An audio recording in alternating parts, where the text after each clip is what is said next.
Leo. If you're a good boy, I'll take you to TJ Maxx later to shop, and we'll call TMZ, and they'll photograph you. Just don't forget your Gucci loafers. Hello everyone, welcome back to the channel. Welcome if you're new. My name is Pluto, and I am a lawyer based in Australia. And to be quite frank, I wasn't going to make a part 3 to cover the final segment, I suppose, of Amber's interview with Savannah Guthrie. But I have been getting a lot of requests, and I also said in yesterday's podcast that I would. So I will not go back on my word. When I watched it, initially I was like, this is essentially more of the same. But the following clip contains the portion that made me change my mind and agree to make this video. Now, they are slapping copyright claims left, right, and center, so just in case I have to edit this out, it's essentially the portion where Savannah asks her, why haven't Johnny's past partners spoken out against him? And Amber's response was, look what happened to me. So clearly, at this point, I'm sure you all don't need a lawyer to tell you that that is a defamatory statement. She's essentially implying that the only reason Johnny Depp's ex-partners haven't spoken out against him, because they have spoken out, just not against him, but we'll get to that, is because they're afraid of the backlash. So in other words, he did abuse them, but they just don't want any retaliation. Oh, hi again, Leo. Now, the first question is this a new defamatory allegation, or is it one that's been stated by her before? When you think about the allegation that Johnny allegedly, and now we know is categorically false, pushed Kate Moss down the stairs, it is arguable that it's not necessarily an entirely new defamatory allegation. It's already one that's been made and thoroughly debunked by Kate Moss herself. But of course, we know that Johnny didn't just date Kate Moss in the past, and his ex-partners include Winona Ryder and Vanessa Paradis. Interestingly, circling back to what I mentioned a few minutes ago, Johnny's partners did indeed speak out. But it wasn't against him, but for him. Those of you who aren't new to this channel will know that we've covered the UK trial in real time in a lot of detail back in 2020. And you'll remember that both Winona Ryder and Vanessa Paradis gave witness statements in support of Johnny Depp. And essentially, they both use incredibly strong language, particularly Vanessa Paradis, to demonstrate how ludicrous and how out of character Amber's allegations are. Specifically, Winona says, I was absolutely shocked, confused, and upset when I heard the accusations against him. The idea that he is an incredibly violent person is the farthest thing from the Johnny I knew and loved. I cannot wrap my head around these accusations. He was never violent towards me. He was never abusive at all towards me.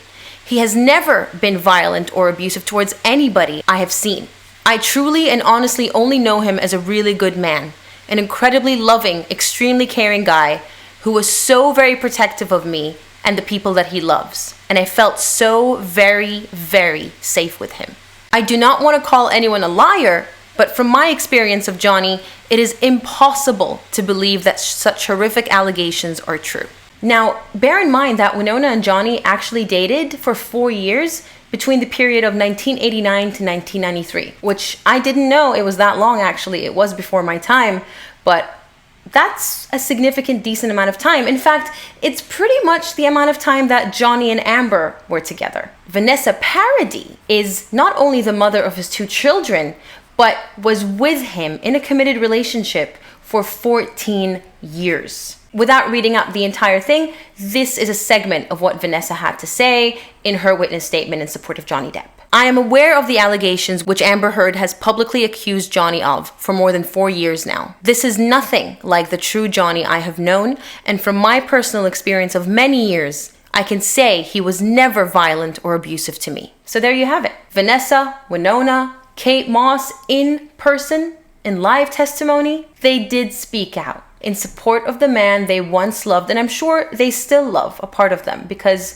from the 3 of them, they clearly had a wonderful time with him. He was a very loving partner to be with, and they all seem to have nothing but good words and good things to say about him. It's a pity that Savannah didn't bring this up. It's either because she didn't know. Not many people know about the facts of the UK case. There is a lot of misinformation circulating out there now that people are interested and creators are bringing up the UK trial and looking into it to speak about it. But regardless of the interest that's generated now as a result of the Virginia trial, it doesn't stop people from either getting things wrong or not knowing anything about the case. So it wouldn't be far-fetched to say that Savannah didn't know about Winona and Vanessa. Having said that, her husband consulted with Johnny's team. She's an attorney. She could have done her research and just decided not to bring it up. If it was indeed the latter situation, I'm very disappointed because I was actually quite impressed by Savannah's questions and how she pressed Amber and basically pushed her against a wall, pushed her into a corner, highlighting her inconsistencies and essentially her lies. So it really would have been a very powerful moment for the interview if Savannah said, they did speak out, Amber. It was just that they spoke out in support of him. They denied that he was anything but a loving and caring partner. And they have nothing but good things to say about him. That would have been a moment. We all know it flopped. 2.3 million views? I think one of the lowest, if not the lowest rating since November. I mean, no wonder they're slapping content creators with copyright claims left, right, and center. They weren't before the ratings dropped. But much like Amber Heard, maybe they're being vindictive. I don't think low ratings are going to stop her from speaking out. I really don't think this is the last we're going to hear of her, although I really hope and pray that it is, at least for a little bit. I personally want to move on and talk about the Rocky Brooks and Johnny Depp trial that's upcoming in July. So yes, I will be covering that, even though it's not going to be televised, just as I covered the UK trial 2 years ago. The media has reported that Johnny's team will be seeking some sort of legal action to quiet down or stop Amber Heard, most likely an injunction, because that's the most viable and common sense remedy to seek in this situation. I don't know if this has been confirmed. It's just been reported in the news, and we all know what the mainstream media is like. But if it's true, then I think it's the right thing to do.